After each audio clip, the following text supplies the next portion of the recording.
Hi, Ken. Good afternoon, good morning, good evening. I think it's good afternoon at your side. My name is Nicolette. I am the creator for the podcast titled You're Worthless. Read that again, the juxtaposition of your very soul. First off, thank you very much for saying yes to be interviewed today. And as all of my interviews, I would be reading a bit of introduction of all my guest speakers, and then we can dive into the business. Great. So I'm Sounds gonna great. Nice to be read here. out your profile from Podmatch. Thanks, nice to meet you too. Thank you, Podmatch, for making it easy for all our hosts. Okay, so hi guys, we have Ken Kelling here today, and a bit of introduction about him. After a successful career in PR and marketing, Ken retrained as a professional life coach 10 years ago. But as he approached 60 himself, he discovered just how little was out there to help people prepare for the major change of retirement or working less. Bombarded by financial information, but virtually nothing about the mindset required to achieve purpose and meaning in later life, Ken set about redressing the balance. So he says people put too much emphasis on retirement income and saving for the future, but not enough on the adjustments and non financial decisions needed to make a happy and successful retirement. He now helps people aged 55 to 65 in particular to develop a roadmap for their future lives. Wow, this is a very important topic. I think, I mean, my parents are about your age too, so I would have met you sooner, but timing is divine. So okay, Ken, what was it like growing up as Ken Kelling first? What was it like? I wasn't expecting that question. That's a good one. So yeah. So Yeah. I So, normally take my guests a trip down memory lane first. well, it was fantastic, to be honest. Originally, I was born in Wales, which is part of the United Kingdom. And Wales, I was brought up by the sea. So I lived by the seaside in a place called Swansea. Okay. I had a fantastic childhood. I really, really loved it. But unfortunately, my parents decided to move to England, a few hundred miles away. And at the time, I was only about 12 or 13, so I kind of had to go with them, which I did. Um, but my earliest childhood memories were all really, really, really, really great. And I think, a happy child. I was quiet. I was relatively shy, but I was pretty happy. I was pretty happy. And there's a lot of rain in Wales. So it rained a lot of the time, but, it was I just loved living by the sea. There's something really kind of freeing and liberating living by the seaside. And, yeah, so I had a great time. So in some ways, kind of being quiet and being a good listener kind of prepared me for later in life when I decided to become a coach, which is all about listening to people and helping them to find their own solutions. So I think in some ways, I found my calling in life a little bit later on from that happy childhood. Right. So what were you doing before transitioning to life coach? Years in What were you? public relations. Yeah. I worked for a number of years in public relations and communications, which is a very extrovert job. I don't quite know how I ended up. So I would. It's an opposite to what. Yeah. So I would be doing TV interviews, radio interviews. What I really enjoyed was the places that I worked in. So I worked a lot in the cultural sector, in museums and tourism. So that was a lot of fun. But the very last job that I did in that kind of environment was working for the Olympic Games in 2012. So the Olympic and Paralympic Games came to London in 2012, and I was involved in the Olympic torch relay, which was amazing.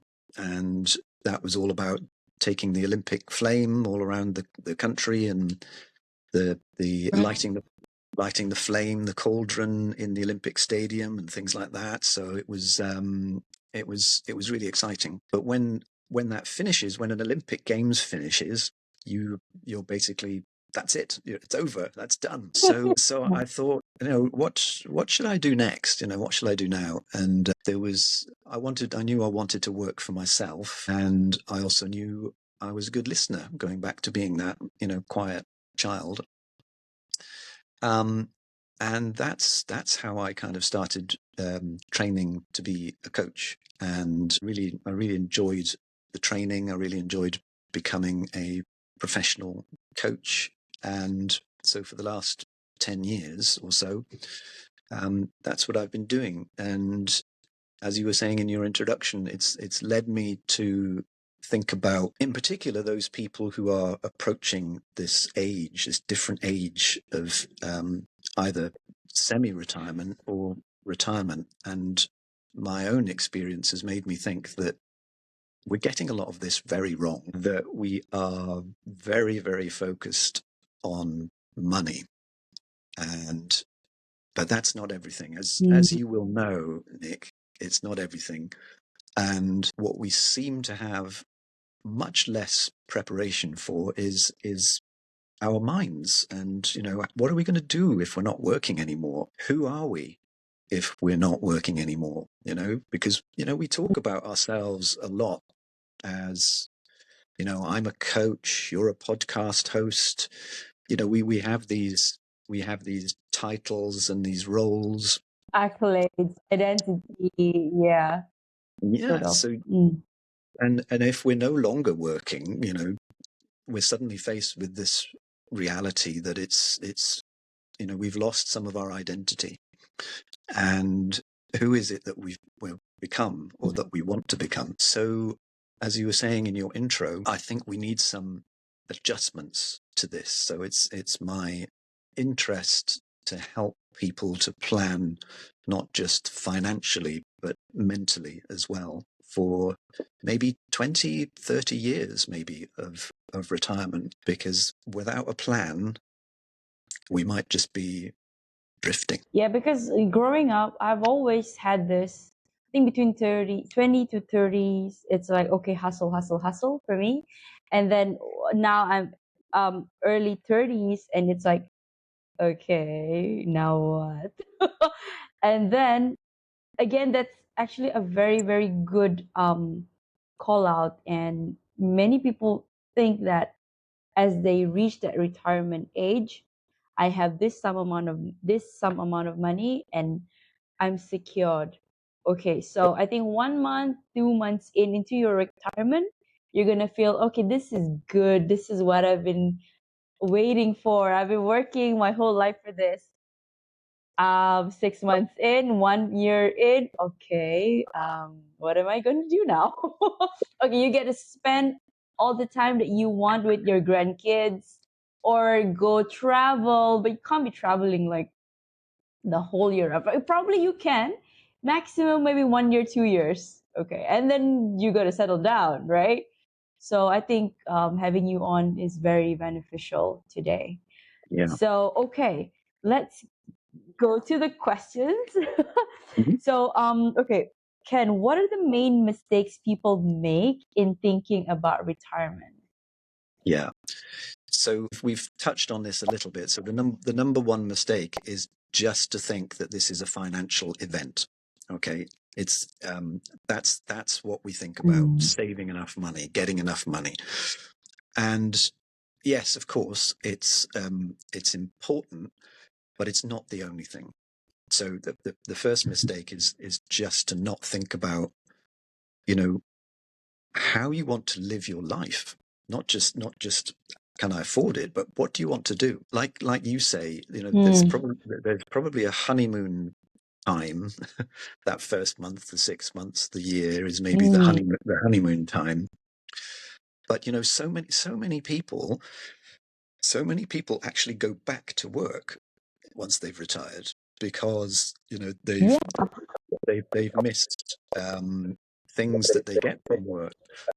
So they miss their sense of identity that work gives them. They perhaps miss their colleagues and their friends.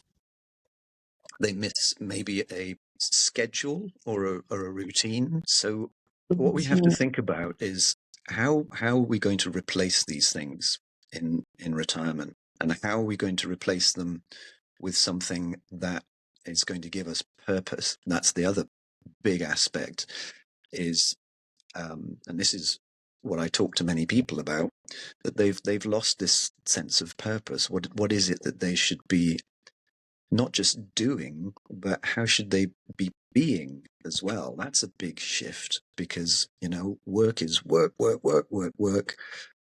We don't have so much time, unless we're listening to your podcast, obviously. But we don't have much time to think about how do we want to be? How do we want to feel? So there's much to think about. But I think that the big mistakes are just leaving it very, very late and not thinking about it. And then suddenly after that honeymoon period, suddenly you're like, what do I do? So you do hear of a lot of people, feeling a little bit unfulfilled, a little bit, anxious maybe because they're physically very, very healthy. In our 60s, we can be really, really physically healthy, but we still need something up here to keep us engaged and fulfilled. Wow. No, you really have awakened a sense of me that although okay, so I'm looking 60. Okay, so where I am now, it was just I think 3 days back I was just talking to a friend and we were like, okay, 60. So we were planning for our trips, travel again, because you go because you have the energy and you have the resources, right? At this age. And then at 60, so we were like, so it's only about 26 years. And then he was like, what? 26 years? Okay, that's fine. But then now you come in and because of all the medical advancements, we could, God forbid if nothing happens to us, we could actually, I don't know what's the statistics right now, but maybe 80. So that's another 20 years after 60. And if I could just imagine back to, my childhood, 0 to 20, I was also hustling. So it's like from a kid all the way to college. So it's like, okay. But then I have to imagine it as at that age. So, okay. But, right. Let me tell you Okay, I got something that I so saw many the other day, questions. Mick. Let me tell you something I Okay. saw the other day. Okay. So on YouTube, there was a clip of Mick Jagger from the Rolling Stones, and it was a clip from an interview in the 19s, and the interviewer said to him, Okay. "Do you imagine doing this when you're 60?" to Mick Jagger, and Mick Jagger said, "Yeah, I can imagine still performing at 60." And then they showed a clip of him now, aged 78, I think he is, 78, 79, still touring, still performing, still, energy. So, we have to, I think, start to think of people living longer and healthier for a longer time. So, those 20, Yeah. 30 years, we could all have Mick Jagger energy, and we can still be doing something that's going to contribute to society or make the world a better place, or take that experience and that health and really make a difference to the world. That's what I believe. I believe that too. When you were talking, I was just in my head, I was like, can I can still talk when I'm like 60 or 70, right? Like all I have to do is like, although I am in my apartment right now, but probably when I'm 60, if I still want to do this, I'd have a proper studio and I can invite my guests and then we can sit down and do like Oprah. okay, so I'm doing something right now. At least I get to practice first. And I mean, I'm not that good yet, but I got some time to practice. So, okay. And one more thing, Ken, I just signed up a certification to become a therapist. So that's also something that I was like, I had an epiphany like the last 2 to 3 years. I was like, I don't want to. I mean, I like being in corporate right now. I still have a 9 to 5, but I wanted something that I can do it remotely, number one, and number two, what I really love to do, and that's what connecting to people. And then I can do it way beyond certain age range. Like, so yeah. To be honest, I still have that fear, uh, which I should, but I guess it's just that sense of security once you get to that age, right? Okay, what? Yeah, yeah, yeah. That's just me thinking out loud. Okay.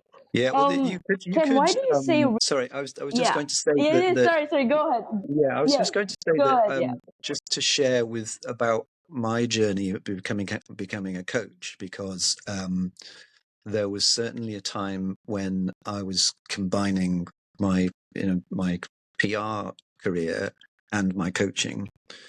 So sometimes in life there's a time of transition where you may be doing two things at the same time, and until Yeah.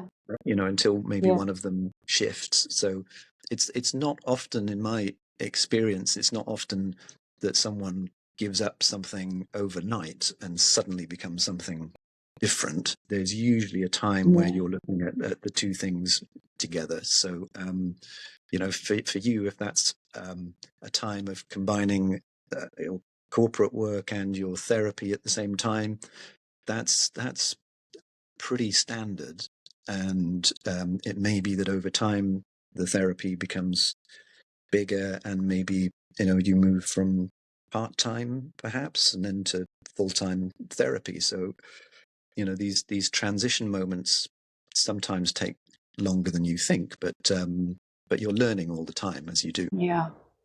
You're right. So, Ken, why do you say retirement is considered to be the 10th most stressful Mm, event in one's life? I mean, you just got me curious there. Like, what about the other yeah. nine? Like, what are the other nine? Well, the other nine might be things. Well, moving house is considered a very stressful event. Losing your That's true. job, That's being made redundant, or losing your job can be Mm. stressful. Losing, a loved one, a bereavement. But I think part of the reason that retirement is in that top 10 is some of the things we've been talking about. It can be a shock. It can be a real shock to suddenly not have work. Um, but also, maybe at the same time that you're retiring, maybe you are changing your house. Maybe you have been through a divorce from marriage. Maybe you are losing people because you're getting older, and maybe some of your friends are passing away. But also, you are, now I do talk to people about this, you are closer to your own death than before. So how That's how true. how we respond to that and how we think about that idea is really important, because you can either get really, really depressed about it, or you can make a decision to say, I've got 20 years, I want to make the most of them, I want to leave a really great legacy behind me, I want to make a difference. So it doesn't, thinking about your own mortality doesn't have to be a depressing thought at all. It can actually be an energizer. I mean, I would like to echo that because also I've always thought like, w- I how do I say it's like when we are in our pursuit mode, especially when we're young, and it's all about okay getting the material things, the income and everything. But I guess right now it's more about what are we leaving behind.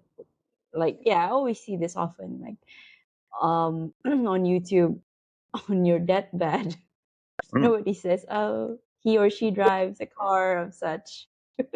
It's more of, oh, I wish I'd spent more time. I wish I had been happier. I wish I had been, traveling while I can. Yeah, And yeah, I wish I'd so been, I wish I'd been the real authentic me is the other one. I wish I'd been myself. And yes, you know, exactly. yeah. Yeah, And nobody that is says so I wish true. I wish I'd spent more time in the office. Yeah, no, nobody said that. I wish I could have like fixed the formatting on the report that I was supposed to send to, I don't know, Yeah. I wish I'd been better at stakeholders. So Excel. yeah, I wish I'd taken that Microsoft PowerPoint or yeah. But I mean, we laugh about this, but still, people get so caught up in this mundane and whew, this is not talked about enough. And I guess, I mean, just taking the seeing through the lens of your own mortality, because I mean, you don't even have to wait until you're 60, right? Anything can happen. We don't even know Yeah. what tomorrow holds for us. So I mean, I had a personal experience. An ex colleague also. Yeah, it was quite of a shock to me as well. She was 42, and that just really shifted my perspective because I looked up to her before, and to have her gone was wow, Nicolette. So life is not just about what you think is important. It's a Yeah. lot more than that. And what you said about human doing or actually human being, that's why we're called human being. We Yeah. have to be humans, not do. Oh, yeah.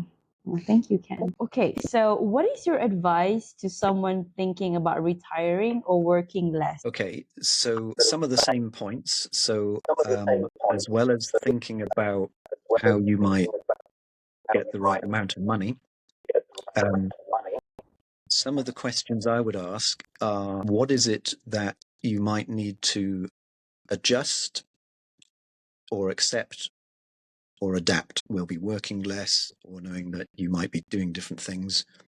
Those for me are the three A's. What do you need to accept, adjust, or adapt?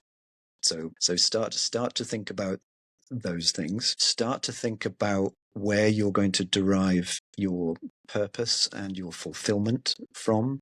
What makes you excited? How are you going to keep that going? Because, you know, everybody will tell you to go and spend time on the golf course or on the beach or something, but you're going to get bored. You will get bored of that. How else are you going to derive a sense of engagement? And most importantly, what is it that you can do for other people now? Because, you know, you have a rich experience, you have wisdom, you have knowledge. Where is that most needed? Because not only will that mean engagement for you, it also means you're making a contribution, which is really, really fulfilling. So, who can you help? Is the other thing to think about. We've talked a little bit about mortality. You know, what's your attitude to death? What do you think about that? What does it inspire you? Does it make you worried? Whatever. It's just really accepting that idea a little bit more in your heart and your soul, and trying to think positively about it and what you can use to motivate you to do something that will benefit people. So yeah, these are all of the things that I think are important to think about in advance, because, you know, in my experience, people don't think about these things. They just think about the money. And then suddenly everything is a little bit of a surprise. It's a little bit of a shock. You know, what do I do now? And, you know, sometimes that can make people a little bit anxious and a little bit worried, because there's no plan. So make a plan. is the top piece of advice. Make a plan for how you're going to continue to keep yourself engaged, and perhaps how you can contribute to helping other people as well. Thank you. What about young people today? What, in your opinion, what is their attitude to this idea? Well, usually they're not thinking about it at all. I know I wasn't. But okay, so what I would say is that it's the same message in a sense, that it's important to plan financially for the future. It is important. But I guess if you can find something in your younger years that really inspires you and that really excites you and that feels purposeful for you, if you can find that will take you well into your old age, because the energy and the fulfillment you get from that passion is really going to help you in later life. So, for example, my own father is I'm going to see him next week. He's 91, Nick. Okay, he's 91. Whoa, 91. Yeah, he's he was a professor of geology, so he was very academic, and I believe that drive, that passion, that enthusiasm for his subject and what he was always really passionately interested in, I believe that mind has helped him to get to the age that he is, because our brains and our minds are really powerful things. Energy of the mind, then the body will follow. So he's a remarkable person. He still drives. He drives other people to our local church, Nick. Okay, so he's not. No way. He's not driven by anyone else. He's driving other people. He drives. And I strongly believe it all comes from what we think and what's up here, because that it's a hugely powerful engine, our mind, our brain, and if we can keep it focused and engaged and excited and fulfilled, then, and research shows this, a positive attitude to aging can actually add years to our lives. Up to 7 years in some research shows that being positive about aging can add years of life. So it's worth thinking about. So I'm curious, what was your dad doing after I don't know, 60? Did he continue teaching? Did he Was dip his toes in something else? he was busy telling everyone he was retired, but actually working still. So he would I'm retiring. he would mark people's papers, so he was still reading PhD thesis, or he was still marking exams. So he was still doing things. He had his own key to the geology department. They gave him a desk, and so Wow. it's taking him a while to completely give it up, but I think it's great. Now I think I'm just gonna pivot a little bit. Like, what is the key? What do you think? I mean, I'm sure you have watched your dad throughout his life, but what is the key to him getting to 91? Is it like the way his mindset is, physical activity, diet? What are the factors? I think it mostly comes from keeping the brain active. I think it comes from continuing a sense of independence. I think it comes from keeping lots of connections and friends and a community of people, so that you've got that interaction. He's a spiritual guy. He derives a lot from his faith, and from having a community of people who share his faith, that he can spend time with. So I think it's a combination of all of those. things. But all of that comes from up here, and it comes from how we think about ourselves and how we show up in the world, and what motivates us to help others. I think is a big driver as well. Yeah, how we can give back. Yeah, I think. Yeah. So also, Kat, I just wanted to maybe get a little bit of insight, as maybe you have been working with so many people. What are the things that they have decided to do, like once they come to you and say, okay, I don't know, help me. yeah, I'm retired. yeah. So for some people, it's how do I stay in touch with work or the subject matter. So client was a lawyer, for example, and he loved the subject of the law. He was finding it difficult to think of himself as retired. He wanted to stay somehow connected to the law. Relevant. Yeah. Yeah. So he wanted to just explore how he could do that without also looking like what he was worried about. He didn't want to look like yesterday's man. He didn't want to look like, someone from the past. He wanted to be relevant. So that's one aspect.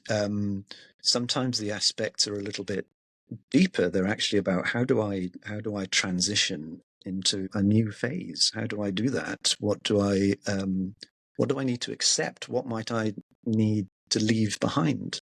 And that's sometimes a struggle for people, to kind of leave an identity behind, or become something new or something different. And it's not helped by the fact that society tends to favor young people, more kind of pop culture. So we can be quite ageist sometimes in our approach, and Wow. and sometimes we can be quite ageist to ourselves, Nick. We can kind of say, we can say things like, oh, I'm too old for this, or I'm too old for that, or I can't Yeah. start this, I can't start that.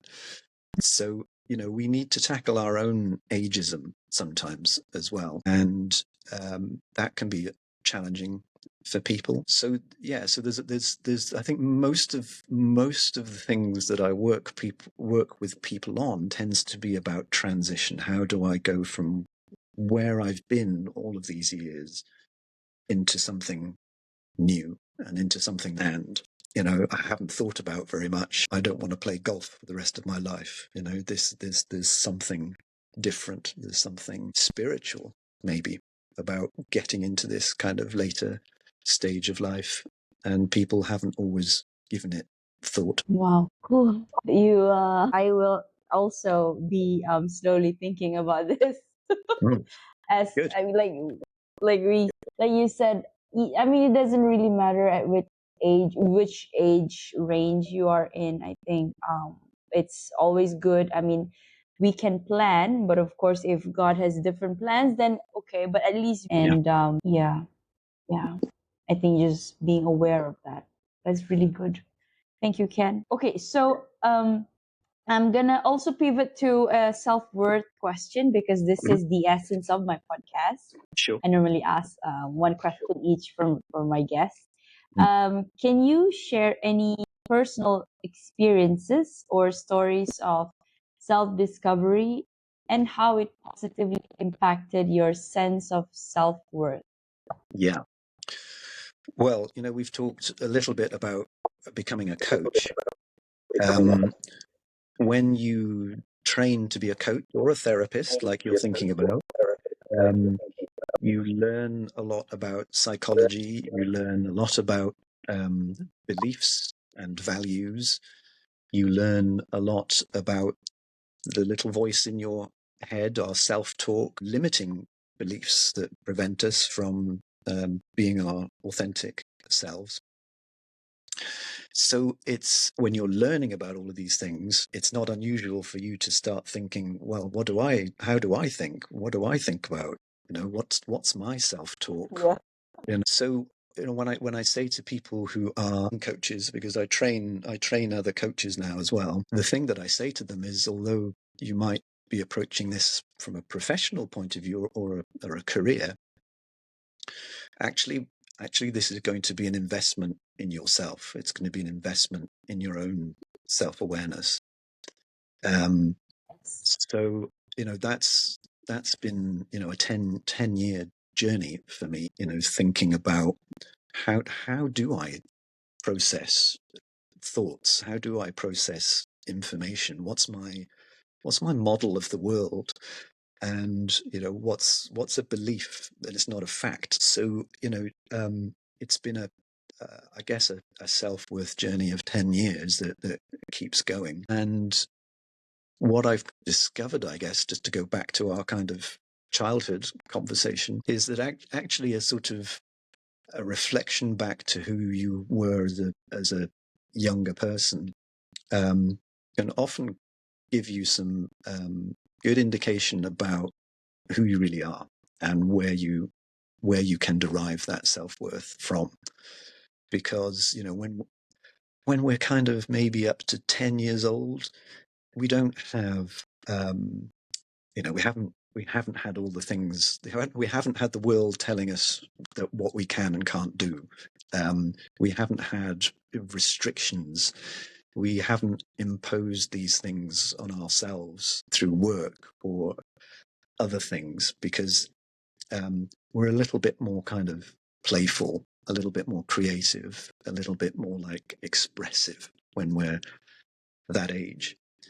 And when I've been thinking back to that time, I think that's where my self-worth comes from, because when I think back to that, I remember how much I used to laugh, how humor was like a really important thing for me, how being creative was a really important thing. So I think self-worth comes from self-awareness, I think. And quite often it's those clues from our early years, from our childhood, that will tell us who we really are. And so if we can define that, tap into it and express it, then yeah, that's the journey, I think, towards self-worth for me. That's really beautiful. Thank you. I had a recollection. I remember when I was a kid, just before kindergarten, I told usually the teachers would ask, okay, write top 3, what do you want to be? And I remember writing, what was it? Policewoman. It was something absurd at the time. Policewoman, teacher, and there was another one. Oh, principal. When after that, and I was like, I looked back at it, it's like, this is so ridiculous. But then after what you said, if you really look as to the common denominator, I think it's about serving back to people, I guess. Like principal, okay, in the areas of what? Teaching, maybe coaching as well. Police, you want to protect. And then, yeah, teacher. So, wow. I like it's Isn't coming it back to interesting, full though, Nick? circle now. Isn't it interesting, though, Yeah. that our answers as children tend to be, again, going back to this idea of a role. So, our answers tend to, mine was a bus driver, okay, but we tend to answer these questions like as a role or a job title. But if I was to answer the same question now, what do I want to be? The first thing I would say is I want to feel free. I want to be creative. I want to express myself. I want to, and this isn't naming a particular role or a job title. It's an expression of how I want to feel and how I want to be. And in some senses, I think it's a shame that that's not how we answer these questions as a child, because when we answer as a role or as a job title or something, it's sort of sometimes boxes us in. Yeah. Boxes. Yeah, and it means that, Limits us. back to your question about worth, it means that we associate worth with a job. And I think that's one of the biggest challenges, is to not feel like we are just a job title. or we're not just, a Yeah. career thing, that we are fundamentally beautiful human beings who just happen to be doing this particular task. So, Yes. yeah. Yes. So I like to separate those things out a bit. Thank you for clarifying that. I mean, that is the reason. That's also the drive of what I try to do, what I do. Because I had my own personal trauma, and I wanted to speak to as many people as I can. And I'm learning so much. I'm learning from you, and again, just talking to you, just it puts it puts things back to perspective. It's much like coaching, I guess. Yeah. Yeah. Wow. Thank you, Ken. You're welcome. I keep on saying, because I haven't been doing interviews for the past, I think, 2-3 weeks, because I was trying to focus on my therapy courses, that course. But it's just something. Every time I get on a camera with a new person, it's, yeah, you're learning something from that person. So Great. Well, keep going. thank you, Ken. Okay, so what is your heart's greatest wish? Big question, Nick. I think it would be to follow everything that I was just saying to you, to follow those ideas of feeling free, of feeling creative, of feeling expressive. It's not about money. It's not about material things. It's my heart's desire would be to follow those ideas and allow them to take me wherever that is, and to do that without fear, or without feeling judged, or without worry about it. So, I've started putting music out, Nick. I've started putting music on Spotify, and What? yeah, why not? And it's good. Yeah, why not? So, Exactly, so why not?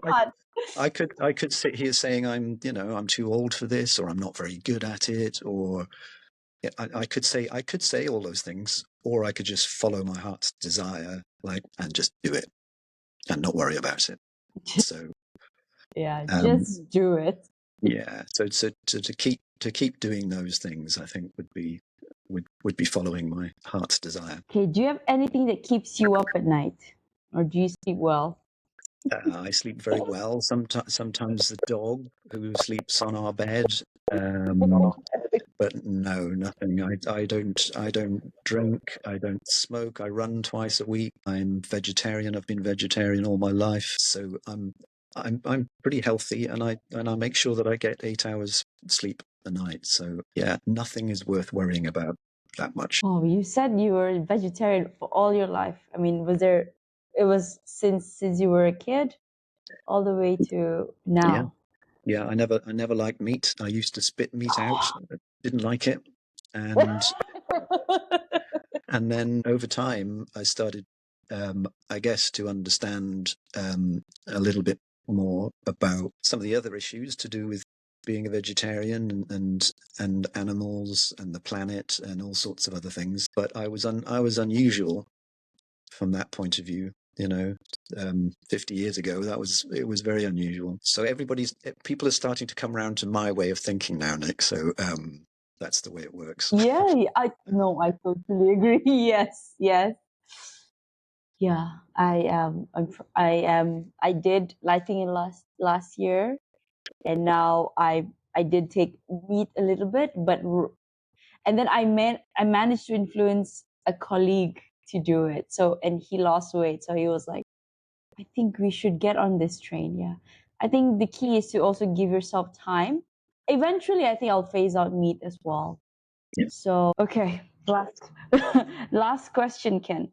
If you could create a quote right now for you to leave to the audience listening and the world as your legacy, what would it be? I'm just going to say the first thing that came into my head: keep looking forward. Thank And you. I think even for the world that I'm in at the moment, the world of retirement coaching, the temptation is to look back and think about think about regrets, or things, if only I'd done this and if only I'd done that.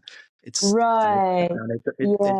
it doesn't help. It doesn't help to look back. So in this phase of the work that I do, it's important. But I think it's important at any phase of life.